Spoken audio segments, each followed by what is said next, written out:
So there's two parts to making decals. One is actually getting the artwork, and the other one is actually making the decal on something that you can put on your model. And there's different ways that you can go about doing it. The simplest way is if you need things like, let's say you're building a specific German tank and it had numbers on the turret and you can't find any decal with those numbers.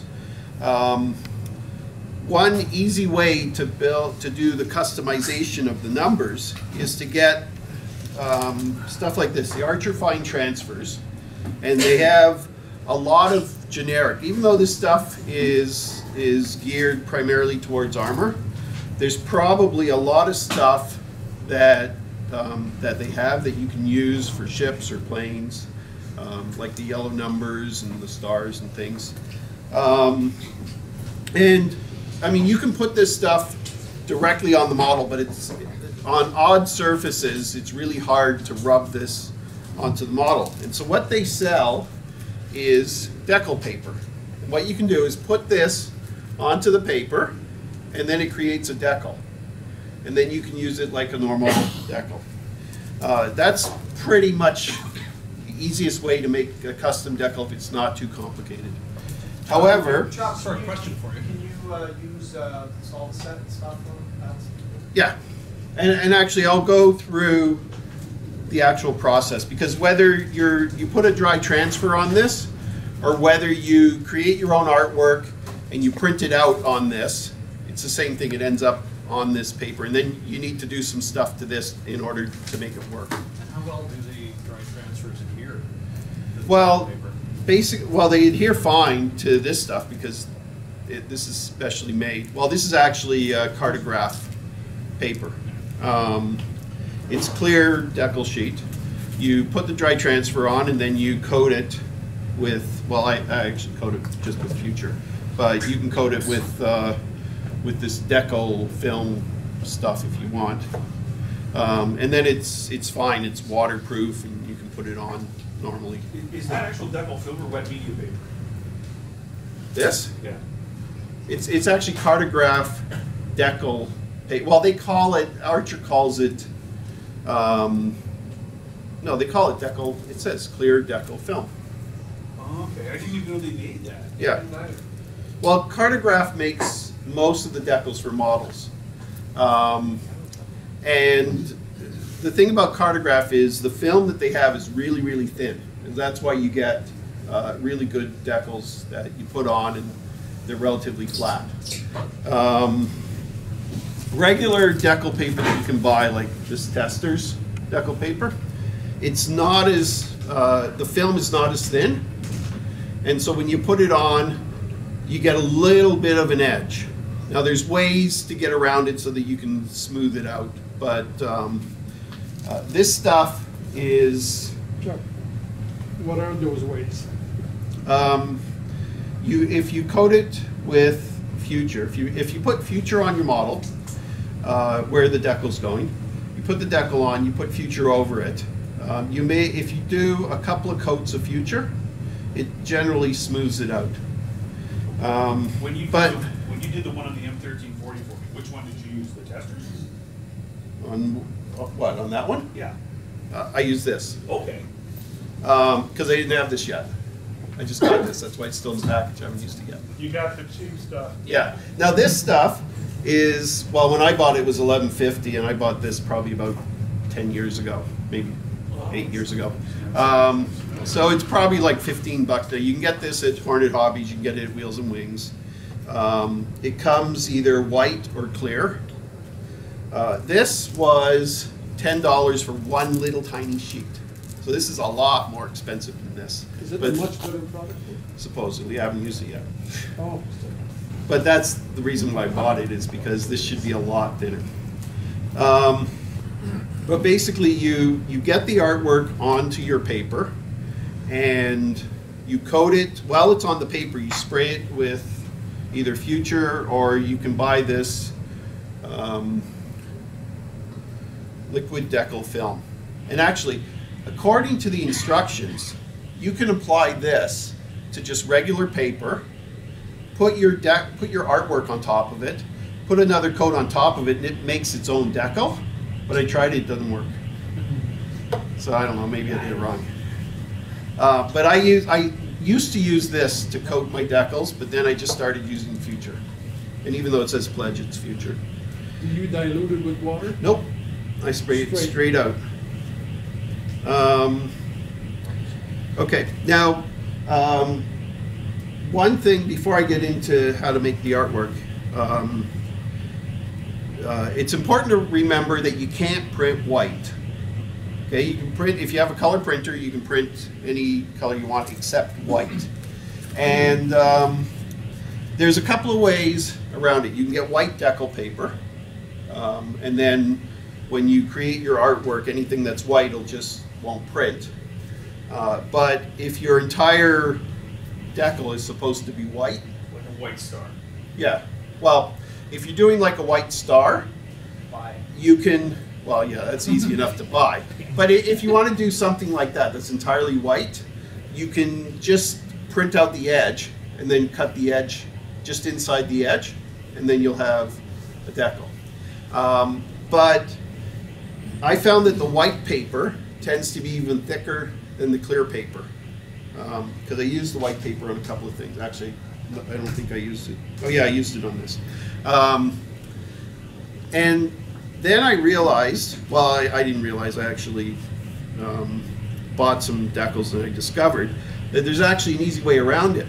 If you paint the area under where your decal's going white, and then you put your decal on it, and the clear stuff is supposed to be white, then it's going to come out white. And I discovered that, I mean, it seems obvious, but I discovered it because I got these from a guy in New York, and that's what he does. He has white decals and colored decals. And you can see he has all the white here, and then he has the color here, where anything that's white is clear, and so you put this on, and you put this over it, and you get white. Now, I haven't used this yet, and I don't know how thick it's going to be. Well, to your notion of painting first, you can use the exact same idea. All you do is take a piece of Tamiya tape, put it on a piece of paper, run it through your printer to print the outline, and you can cut your mask. Yes, and you can make a mask that way. And actually, I've done that. So you can make a mask of what you want white. Yeah. Yeah, that's how I would do it, is through a mask. I thought you meant make a mask and then paint your white decal, and then you don't have to worry about it. No. Make your mask, paint your Yeah. white on your model, and then Yeah. throw your clear bits decal on top. Yeah. There's another thing you can do, the coats on top of that Bristol Freighter wing. What I did with those was when I set it up on the computer, I lined them in dark blue, and then I cut out the individual letters, and if you just left a little tiny bit of the blue, you don't notice it on the thing. Yep. That was the white sharp edge.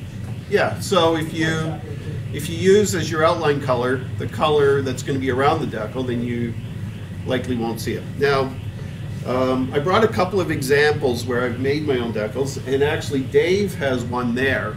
The lettering right over the gun here is a decal that I made for him. And that's actually the best one I've made so far. So, there's different ways of doing the artwork. If it's a simple geometric symbol, you can draw it. And a program that I use for doing just basic geometric symbols is this program called Inkscape.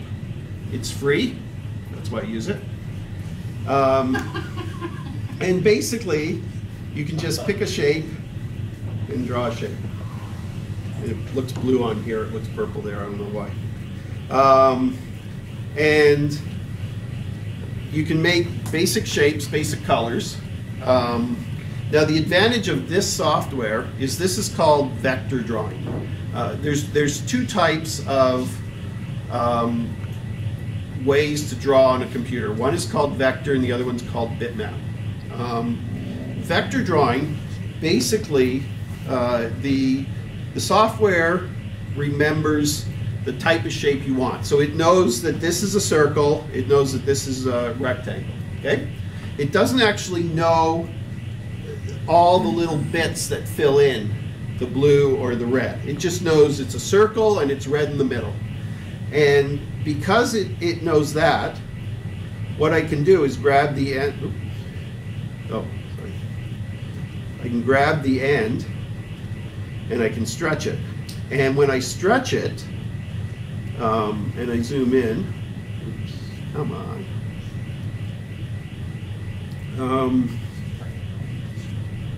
It's not working.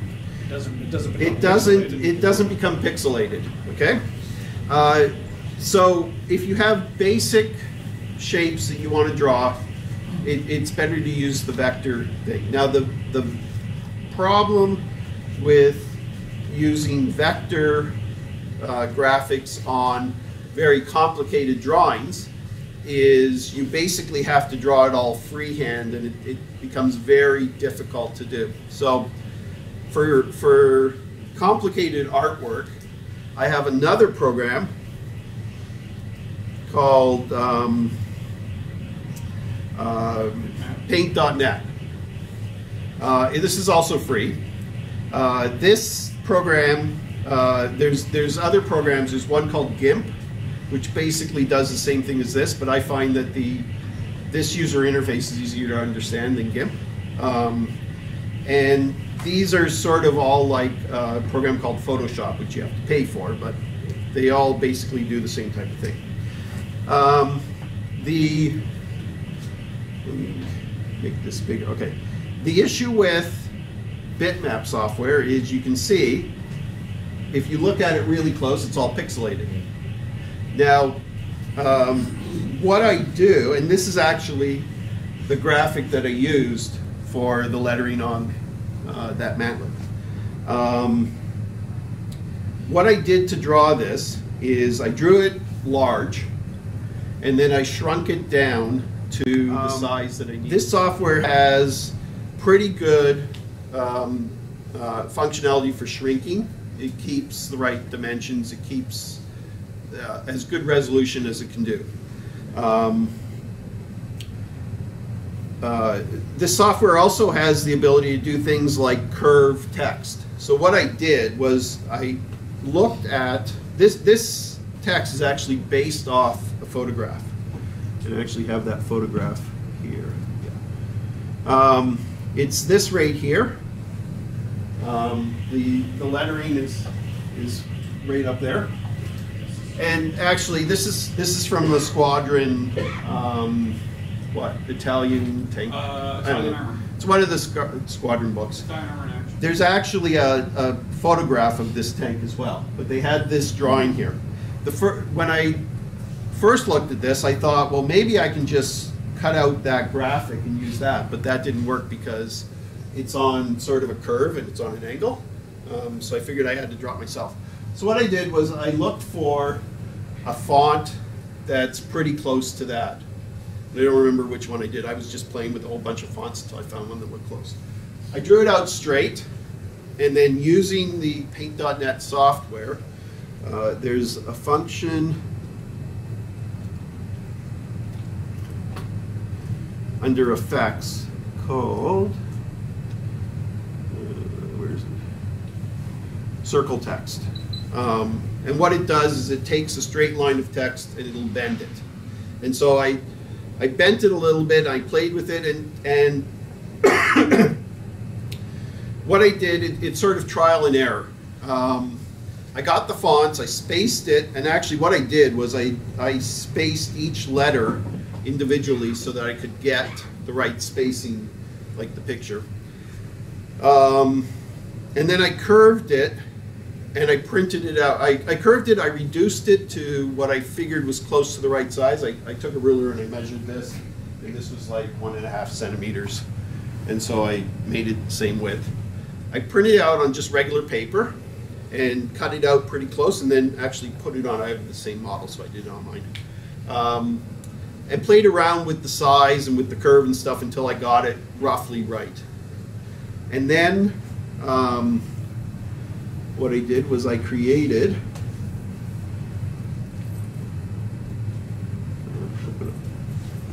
this. So what I did was I took the thing and I duplicated it 4 times, and then I printed it out on a sheet of this. And this stuff, you can see I use it a lot. So I just stick this in the printer, and it's good to have a high resolution inkjet printer. So like mine is 1200 dots per inch, so I get pretty good resolution when I print it out. So I stick this in, I printed it out like that, and that gave me 4 of them. And then I gave it to Dave, and he had a few to screw around with, play with. Did you use them all? Nope, I think I struck gold with the first one. Oh, The only thing I had to do, because of the pixelation, I mixed up a color of red brown, and actually, I didn't try to actually draw in strokes, I actually drew in dots. yeah, and I was just going to mention that when you use bitmap graphics, even though you shrink it small and it's really hard to see, you can still sort of see pixelation, especially if you use a visor. But what you can do is just take a fine brush and just touch it up a little bit. Now you coated it with the. Yeah, so what I did was I printed it out, once I printed it out on paper and I knew I had the right size and everything, I made this up, and then I printed it out on this sheet, and I sprayed it with Future, and then I gave it to Dave, and he put it on. And how did you apply it? Oh, I used the micro set to snug it down, and then the only problem was it was really, really thick. The backing was really thick, so it still has a ridge. I couldn't get rid of it. There's got to be like 12 coats of Future on it, I think. Yeah. In fact, And what I that's- did was I took a brush and I was actually applying the Future around the edge, but every time it dried, of course, it just dried. Yeah, and I mean that's. But you know what? It's good enough for me. Actually, what I do if I want to blend decals in like that is I don't like using Future because you can't wet sand it. If you use Tamiya X22 clear, Oh yeah. and thin it with like the Tamiya lacquer thinner, then you can spray it on, and about an hour later you can wet sand it with 1000 grit. Oh, really? And so, you know, spray it, sand it, spray it, sand it, spray it. And actually, if you check out some of the smaller stencils on the Spitfire there, that's exactly what I did. Oh, that's good It to takes know. a lot of effort, but it can look really good. Now, what I found, this stuff, Microsol, is really good because this stuff softens the decal film, Yeah. but it also, if you put enough of it on, it actually eats into the film a bit and makes it a little bit thinner. Because I made my own decals on the back of this, and I put them on. What I didn't do, this one's supposed to have white lettering, and I didn't think to paint white underneath it beforehand, so it's not really white. But I put the decals on, and then I put this on once a day for about 4 days. You got to be careful because when you put it on, it makes the decal really, really soft, and it's easy to tear, easy to rip and stuff. So what I did was I actually just propped this up so that this is horizontal, and I just covered it over with the Microsol, and then let it dry for 24 hours and did that again 4 times, and it made the decal really thin. It still has a slight bit of ridge, but it got thinner. And actually, since I started doing that, the way I made that decal was, this is from Concord Tanks of the Middle East. And so all I did was just cut out these two from the graphics and stick them into paint.net, and I cleaned them up a bit and then just printed them out. Now these are pretty simple. This one I could have actually done with the vector graphic software because it's pretty easy, but it was fine here. This one with the lettering, what I did was I colored the letter in with light gray because I was trying to figure out how to get it to be white. But it didn't really work that well, and the yellow from underneath actually went, you can see through it. So if I was to do it again, I would have painted white underneath here first.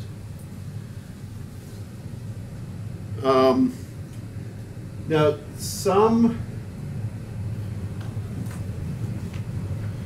artwork can be a little difficult to work with. This is an elephant that's on the side of U.S. Shermans that were in Tarawa. There were only six Shermans, and they all had this elephant on it.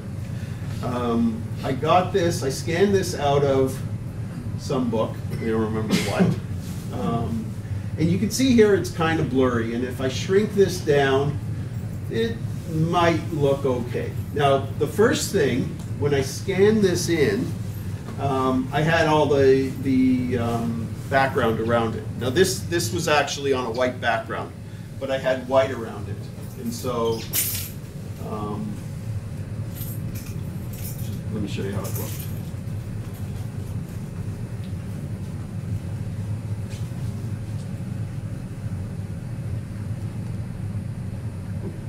Okay, well, it doesn't matter. It'll work this way too.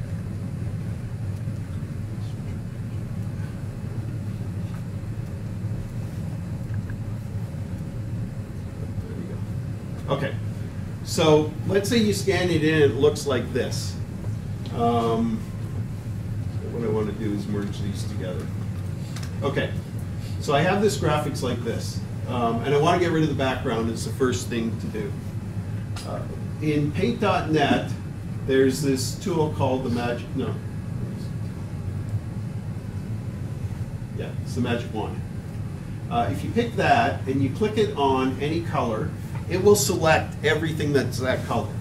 And so if I click on that, and then it selects all the black, and then I just press delete, and the black disappears.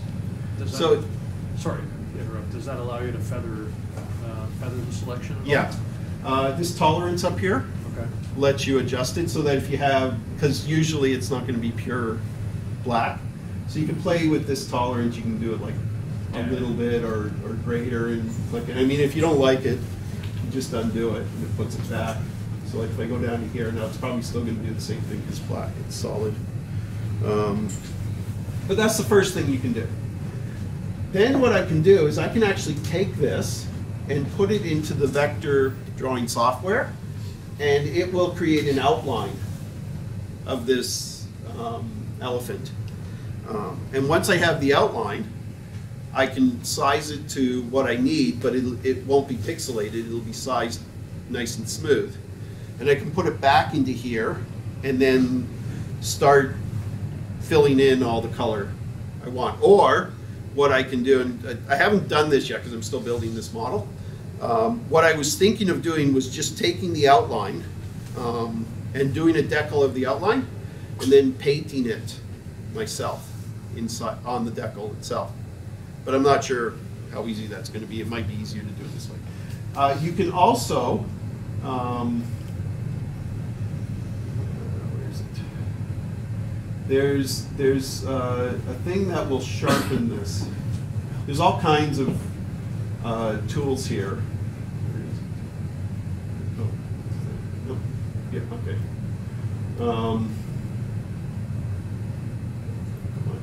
Okay.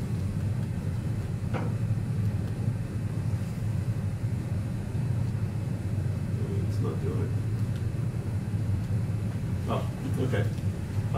I can adjust. Oh, that's just adjusting the color. I don't want to do that.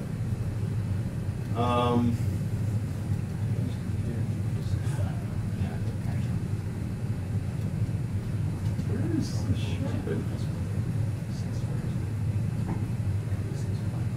These are all colors.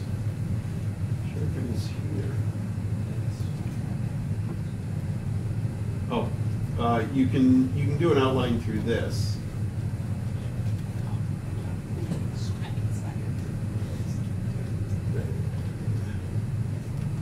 Looks like a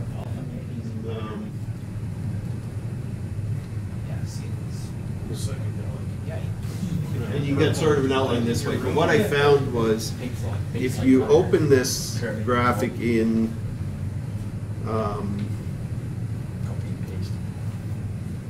yeah, actually you can just open it. You can open bitmaps. All right, let me open this. Edit that out. Okay. So once you load the bitmap into Inkscape,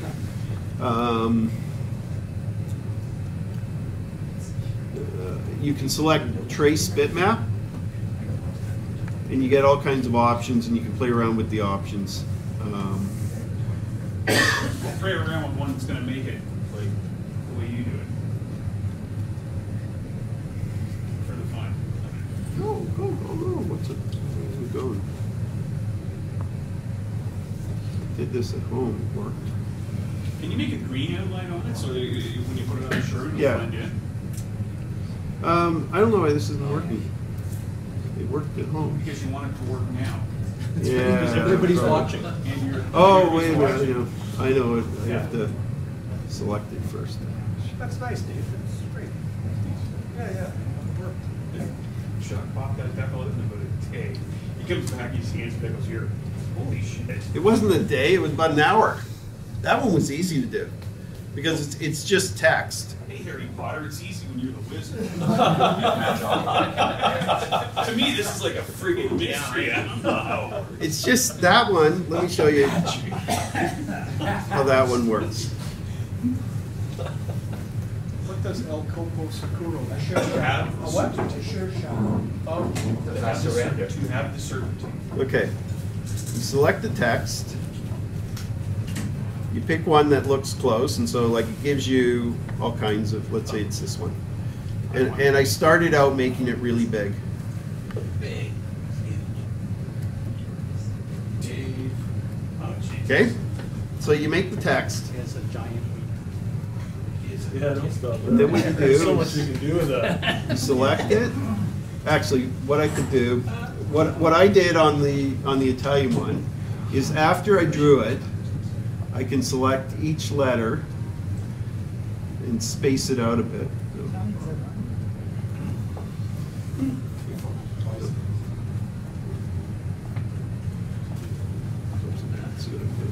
So I can move the letters out, I can space them out, and then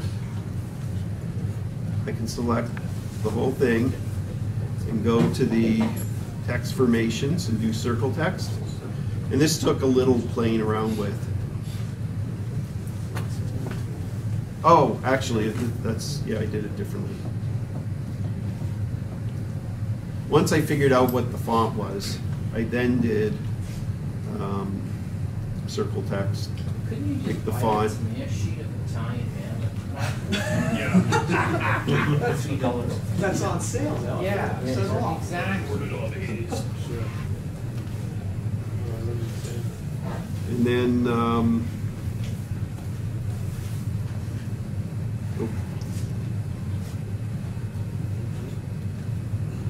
This is cool. okay, you can see there's the, Circle. yeah, the thing, but you don't want a full 360 arc.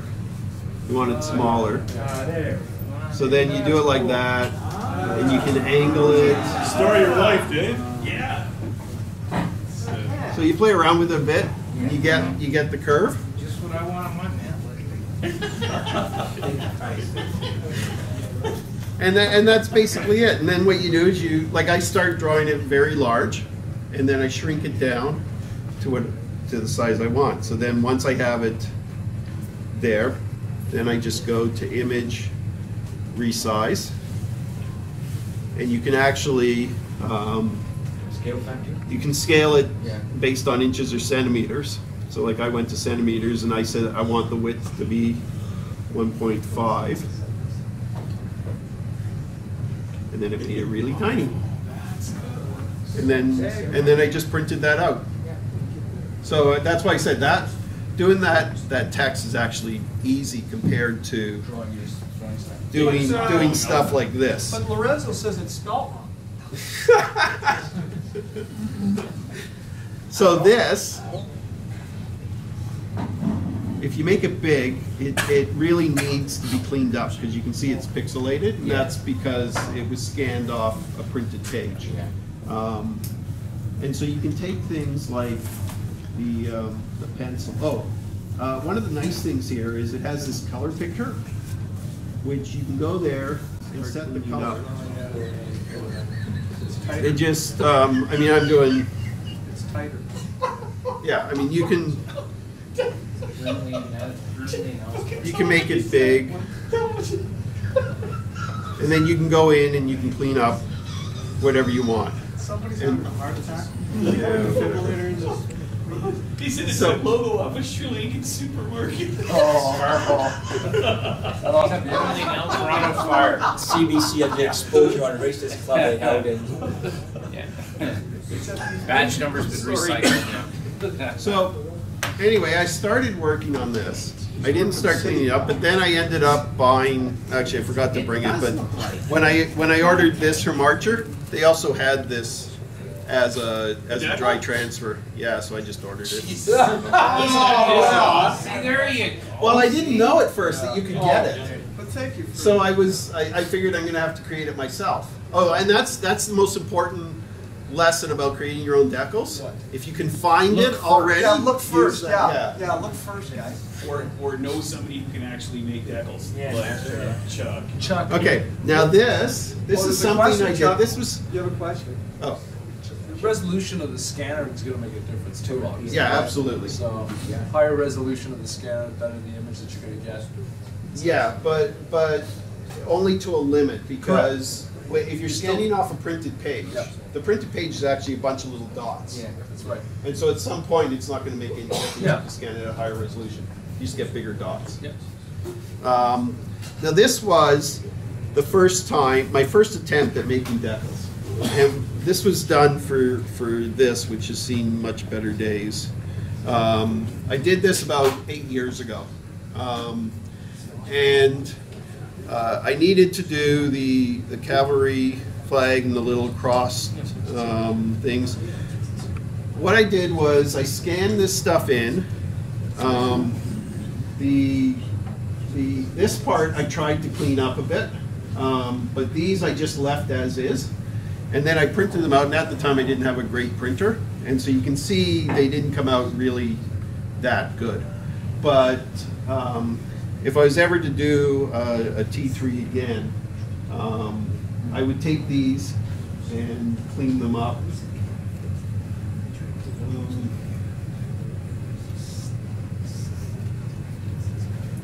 So you can see the scan actually is pretty good. But when I printed it out, because my printer wasn't so good, it came out kind of washed out. But it was my first try at making decals. And actually, What happens if you have a color laser though? That'd be like way better, right? Like a color laser. I'm not sure, because I don't know if because a laser uses heat to fix the. So you buy right. you buy the paper for laser print. Right. Can you get laser decal So I paper? forget who makes it, but you can get standard Inkjet. inkjet and. He's old. Not a picture. I just found out about Coca-Cola. I didn't know. So. I didn't know there's laser printer. Yeah. Oh, that's good to know, because I I have a forget the really brand, good though. color I got printer it at all. work. Yeah, that. Yeah, but you can get laser decal paper. I used to use those purple machines where you smell the. Oh, yeah. Ditto machine. Ditto. Kids these days. But actually, on this, I actually did what Dave said he did there. After I put this decal on, I actually painted in the red because the red on my printer didn't come out so good. So it was a nice big even surface. It was easy to paint on there. If you're doing black is easy to do, and you can see the name here, Loki. The decals that came with this is a Dragon kit, were really, really thick, and I didn't want to use them at all, and so I figured I'd just make my own. So I found a font that was pretty close to what it looked like, and just did it in black, and black comes out really good on inkjet printers. And then I put it on, and it had a little bit of the issue with being thick, but several coats of this and came out pretty good. And I think that's it. I'm not sure what else I wanted to show you. Hold on a second. This is actually, I'm doing a Jag Panzer IV, or whatever that thing is. and the Syrians used it, and so I'm thinking that I'll just use this, but I'll. Pardon? The ransom. But this actually, if you look at the picture, it's actually a rectangle that they painted black, and then they painted the wording on it. So I can paint white underneath it, and then put this on it. It should look okay. So I'm going to try it and see. Actually, I think Archer sells them. Oh. No, actually, they don't sell that one. That's from. We stopped reading that back up. We're all about to be arrested. Yeah. I just use a Dymo label maker. It doesn't go over very well. But man, is it stable. And I think that's it. So what I've learned by doing this a lot, first of all, I have high hopes that this paper is going to be a lot thinner. It is. I've used it. Well, I'm actually going to be. Yeah, honestly, check. I've used it already. I'll get Oh, excited. okay. It's amazing. Okay. Well, I But figured it's good on it's their, expensive. when you use their transfer. And the only thing I find is it's so thin. When you use their transfer, I use a dull pencil, like a really dull pencil, because you can really transfer any scratch marks. It's a very fine paper, so I used a very dull pencil. Once I got the transfer down kind of where I thought it would be, it's like a surprise bag. Like you're lifting off the transfer, hoping, and then once you kind of got that, you're used to that, because that's, like you said, $10 a shot. Yeah, right? I know. And then I blew Future over it, a couple nice even coats, and it was fine. But I found that the finicky thing about using that though, Chuck, is just use a very dull, whatever you're using to put that transfer down on that paper, make sure it's dull. Okay. Because that's very fine paper. Well, I find like I've It'll be used fine. the Archer It'll transfers be just fine. on their own, Yeah. and I have this soft plastic sort of spatula thing that I use to rub it on. Yeah. Because I know if you use anything hard, it's going to rip the So I dry use transfer. a dull pencil because you can kind of see like how much. Oh, yeah. You can kind of see. Okay. Yeah. And that's it. Anybody have any questions? Yeah. So if you go to decalpaper.com is in the States, they got laser decal paper, inkjet, tattoo, magnet, wood, canteen. Tattoo? Right on. Temporary. Those are good. Oh, I thought it was That permanent. night at the club when they're starting to meeting. That was the active complaint. The barbed wire around the bus. That's right. Exactly. There is actually a way to print white. In Japan, there was a company called Alps Corporation. Yeah, they don't make them anymore. Yeah, but there's still printers around and there's still cartridges. Yeah, if you can find them, they're getting really There are hard. services online that offer you to print decals. You just send them a file and they'll send yeah? it back. Oh, really? 8.5 by 11 sheets. I didn't know that. The one that I know of is called Samuel Decals. They mostly specialize in robot stuff, but you can still send them a file and they list 8.5 by 11 sheet of paper that they'll send you back for $37. And you can- How good is the decal paper? How thin is the film? I actually have no experience with them, but they've been around for at least a decade and people love them. Well, these guys out in New York, Decal Maniacs, they'll do the same thing. If you send them a graphic, Who's that, sorry, Chuck? it's. I promised the guys in the States that he'd be Very good. And if you want me to make decals for you, just let me know. $8 a letter. Yeah. Thank you, Chuck. Thanks a lot, guys. Thanks, I can man. do it with my Dymo.